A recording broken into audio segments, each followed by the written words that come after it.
Okay, hello and good morning. We're on day 2 of the exam review, and we're going to be going over chapter 2 today. We did chapter 1 yesterday. If you are absent, check the video on Canvas, and also there is a worksheet for MCR in the folders. All right, let's take a look here. Okay, so here we go. On this one right here, it's basic review. I would change it so that's 8 plus 1. 8 times 1 is 8, plus 1 is 9 over 8, plus 1 over 6. Now take the 6 and put it over here. Take the 8 and put it over here, is the way that I taught you. So you're going to get 6 times 9 is 54, 6 times 8 is 48. I do have calculators in the front of the room if you need to borrow them.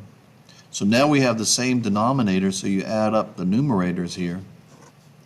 So that's going to give you 62, I think it is, over 48. And then you got to reduce it by 2 and keep reducing it, okay? So 2 goes into 6, 3. 2 goes into 2 once. 2 goes into 4, 2. 2 goes into 8, 4. And I get 31 over 24. Now you can change that to an improper fraction, but I don't think you can reduce it anymore. 2 goes here, but 2 doesn't go there. All right, let's keep moving. On this one right here, you do the same thing. It's subtraction, so take the 3 and put it over here. Take the 9 and put it over here is the way that I taught you, okay? So that gives you 24 over 27 minus 9 over 27. And when you subtract 11, I guess it's 15. So I'm going to say 15 over 27 should be your answer there, okay? All right, let's keep moving. This one right here is a subtraction, but I would change them both. So that's 7 times 2 is 14, plus 6 gives you 20 over 7, minus, that gives you 30, so that's 32 over 3. And then take your 3, put it over here. Take your 7 and put it over here. And then work it out. So that's 60 over 21, I guess that is, minus whatever 32 times 7. So 32 times 7, I'm going to do it on my calculator, is 224 over 21. So now that I have this, I'm going to put a negative in front of that 224, and then I'm going to add 60 rather than rewriting all of this. So I get a negative 164 over 21. 6, 7, 8, 9, 10, 11. I'm not sure you can reduce that, so I'm going to divide by 21. And I get negative 7.8 and some change, okay? All right, let's keep moving. This one right here is a trapezoid. Trapezoid is 1/2 the height. Remember, color your box, okay? So you're going to use these two numbers. One's your height, so 12 is your height. These are your bases here because they're parallel. So it's 22 plus 34. I'm going to do parentheses first, okay? So I'm going to work backwards. 22 plus 34, press equals, times 12, press equals, divided by 2, press equals, I get 336. And this is area, so put square inches or square feet, whatever it may be. This one right here, the area, which is the good stuff on a pizza, all the toppings, is pi, 3.14, times the radius squared. That is your radius. 2 of those is your diameter. Okay, make sure you know that. So it's 64, 8 times 8 times pi. So 64 times 3.14. I get 200.96. And it's area, so you want to put square inches or feet or whatever it is. Now circumference is pretty neat because that's like you walk around a circle. So if you walk around 5 times, then you would multiply by 5. But in this case, we're only doing 1. Now the diameter is 8 plus 8. So the diameter is 16. So it's 3.14 times 16. And this is only one dimension. So it's 16 times 3.14. And there you have it, 50.24 inches. Okay, this is not area. Area is 2 dimensions. Volume is 3 dimensions. But circumference is only 1 dimension. All right, we did the first 5 here. Now we're going to go on. All right, number 6, try it. This one right here, the formula for volume is 1/3 big B times h. Big B is the base. The base is a circle, so you're going to divide by 3. So it's pi radius squared, which is the circle, times the height, which is 9. And then if you plug your numbers in, you'll get it. So it's 3.14, which is pi, times the radius squared, so that's going to be 6 times 6. And then the height, which is 9, and then divide by 3. So use your calculator on that, and you'll get your answer. The last thing you do is divide by 3. All right, let's go on. Which quadrant? Well, remember your quadrants go backwards. So that's 1, 2, 3, 4. So -3 up 8 is quadrant 2. All right, let's keep going. There is an answer sheet on the back if you want to check number 6, okay? But that's really using your calculator. You can use my calculators, just leave them in the room, okay? Find the slope. Well, you got to know where the point is. This point is over 4 up 6. This point is -1, and it looks like -3 or -4. So that's actually, let me think here. Yeah, I guess that's a 1. So over 1, -1, and then down 4. Okay, I think I got that right. Remember, your y's go on top. So it's going to be y minus y over x minus x. So it's y's over x's. Okay? So I'm going to go this way. So 6 minus a -4 and 4 minus a -1. Notice my arrows are going in the same direction. This is a double negative, so that gives me 10. This is a double negative, so that gives me 4 plus 1 is 5. I get a slope of 2. Check your answer on the back. All right, let's go on. The back side of this thing. This one right here says to simplify. Let me think here a minute. Okay, so first thing I'm going to do is distribute here. Now keep in mind that if this was a negative, you would have to distribute it here, but it's positive. So that gives me 3d squared minus 6d minus 27 plus d squared minus 8. So this is a 1 here, so that gives me 4d squared. Knock that out. I think there's only one d there, so put minus 6d, and then this gives me a -35, I think. Okay? And that should be it. Check it. Make sure. This is FOIL. Okay, we learned FOIL. X times x is x squared. X times 7 is -7x. This right here gives me a -5x. And this one gives me a negative times a negative is a positive 35. So on the answer sheet on the back, it should be x squared minus 12x plus 35. Make sure you can do FOIL. This one right here says list from least to greatest. Okay, so here's how I would do it. The first one is 3 shift square root is 1.732 blah blah blah. The next one is -0.8. Okay. The next one, 3 divided by 2, is going to be a -1.5. The next one is 0.1. And then finally, the last one is 2 shift square root is 1.4142, blah, blah, blah. Okay, well, the lowest ones would be your negatives. And the bigger the negative, the smaller. So number 3, 1, 2, 3. So the third one, 1, 2, 3. This is your smallest, so that would come first. Your next one would be the other negative, so that takes care of these two.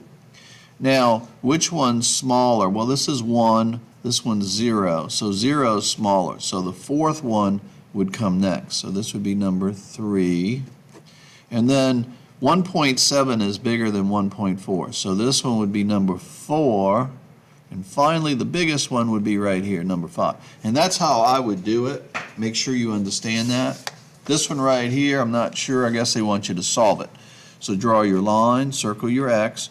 You want to add 4 to both sides. So you're going to get 4 over 5x is equal to 10. And now you're going to multiply by 5.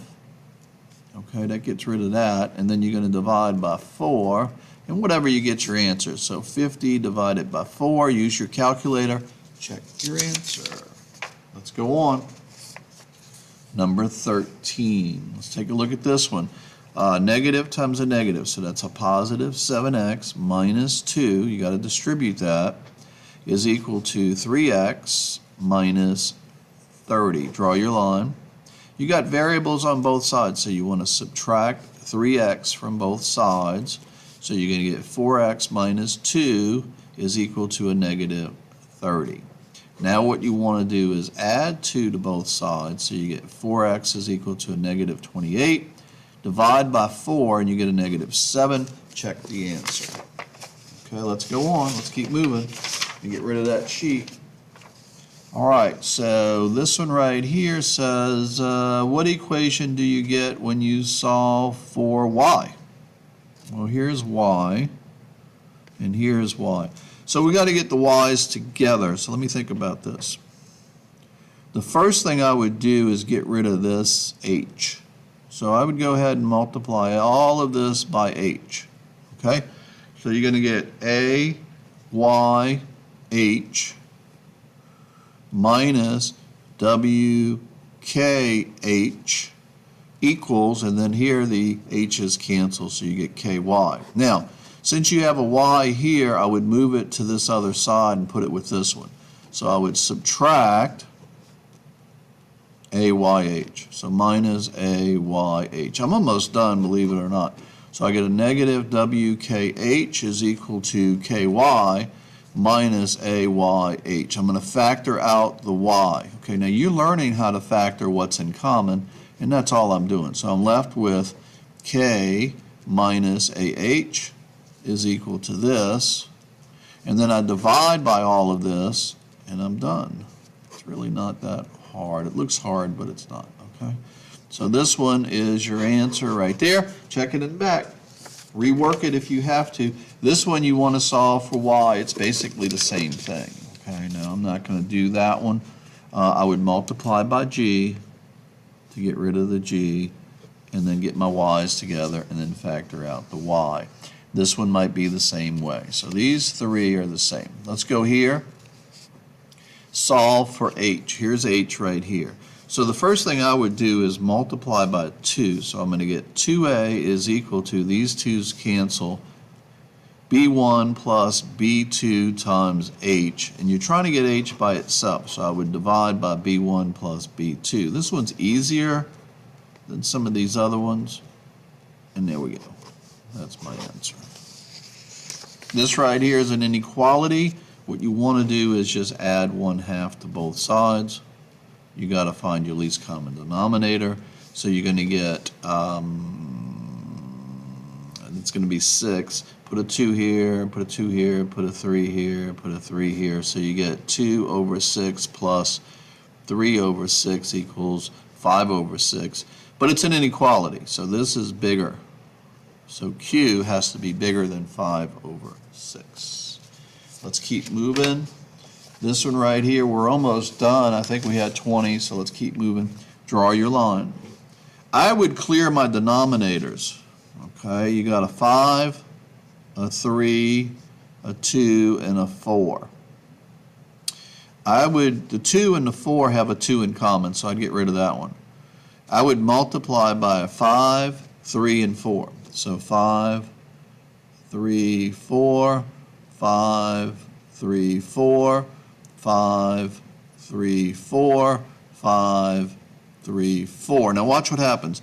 The 5's cancel. So 3 times 4 is 12. Watch what happens. The 3's cancel.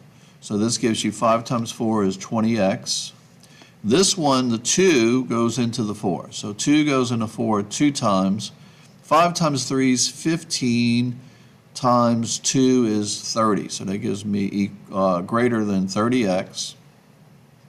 And then this one, the 4's cancel, and so I get a minus 15. Okay, if you understood what I did, then what you're going to do is subtract 20x from both sides. And when you do, you get 12 is greater than 10x minus 15. So now you want to add 15 to both sides. So that gives me 27 is greater than 10x. And then divide by 10. When you divide by 10, it makes it a decimal. So you get 2.7 is greater than x. Check it. Make sure it's right. All right, the last one here, number 20. Look up here. So what you're going to do is distribute. So you get negative 8x plus 5 is greater than a negative 8x. And this gives you a negative 6. Okay, now draw your line. Let me think about this here. So you're going to add 8x here. When you add 8x, the variables drop out. 5 is greater than negative 6. That's true. 5 is bigger. So put true, so it's going to be all real numbers. And what that means is any number you pick for x will work. And that's it. That's your test, all real numbers. The answers are right there. Let's turn our attention to geometry. Copy all of this down. All right, let's see how much I can do here. All right, find the distance. Look up here. So the distance formula, you put your x's together. So I'm going to put these together. So negative 6 minus a negative 2, and then 8 minus a negative 4. All right, I think I'm good. Put a plus, so that gives me the square root. That's a negative 4 squared.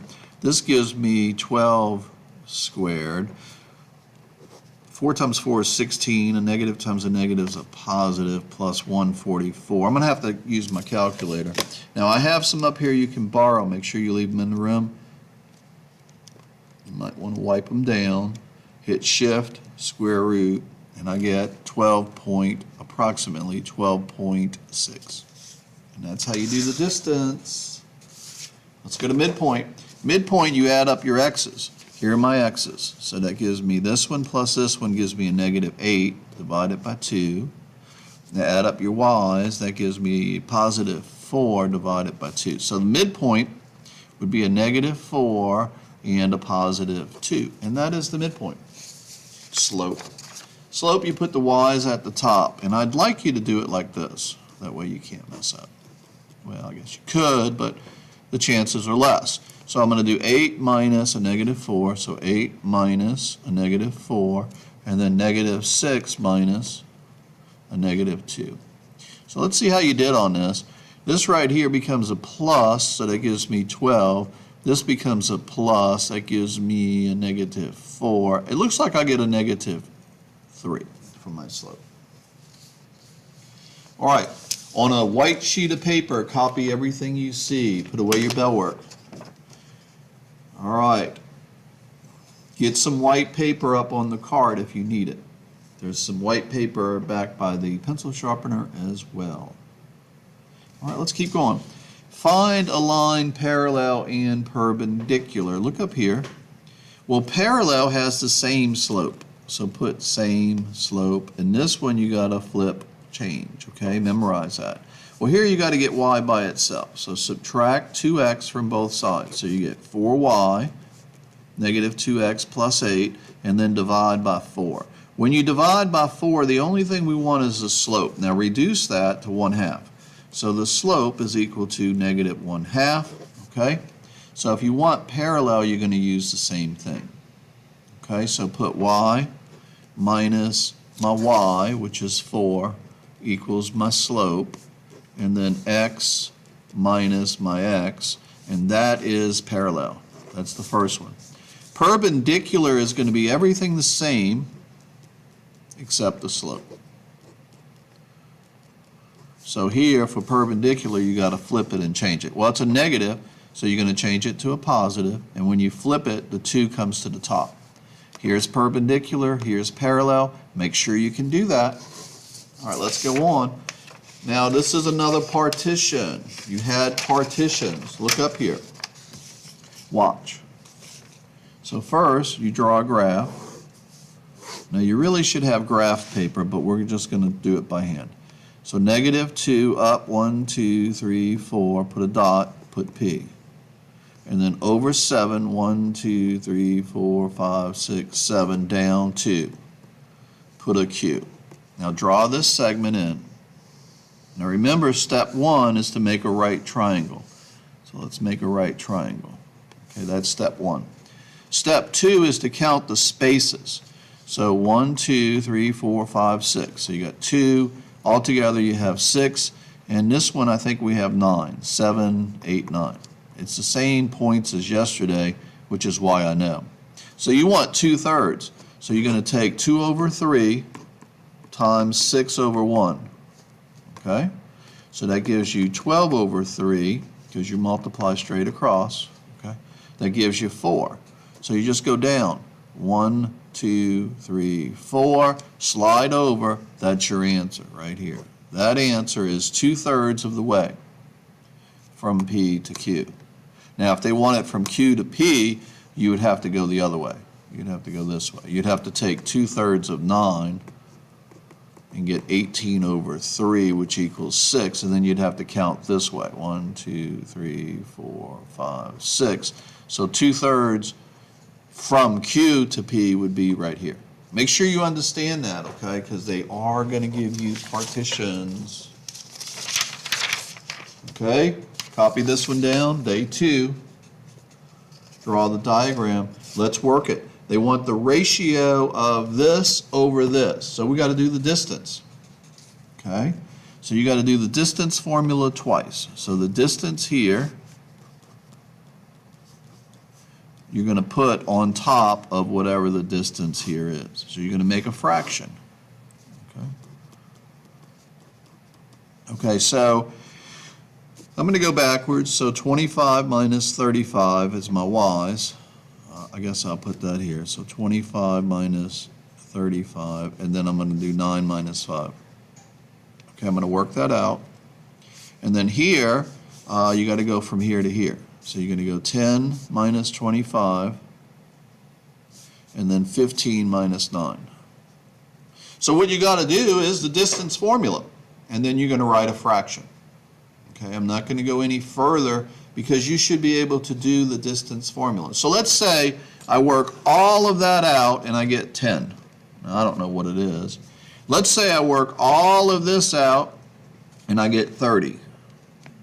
Then the answer would be a 1-to-3 ratio. 1-to-3 ratio. Okay? That's how you do it.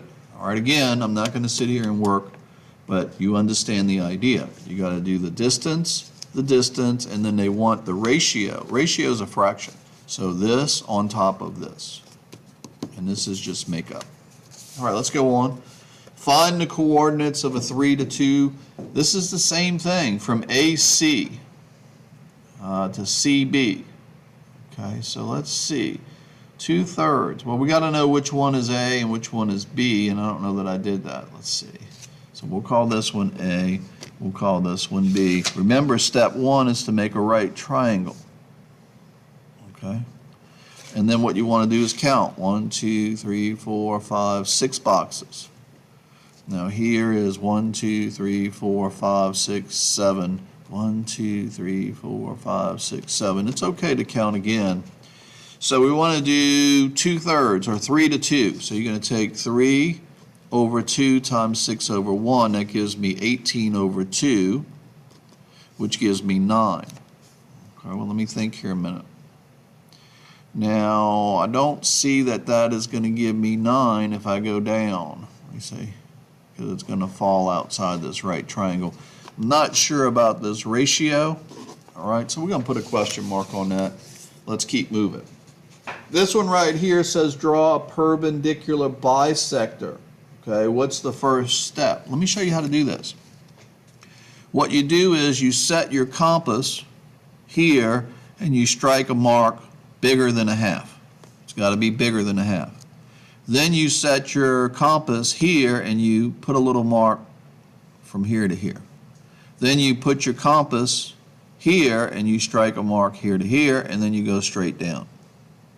That would be a perpendicular bisector. Okay, you might want to look this one up because they will show you exactly what I'm talking about. All right, one more. All right, the angle bisector. The first thing you're going to do is put your compass and just make a little angle here.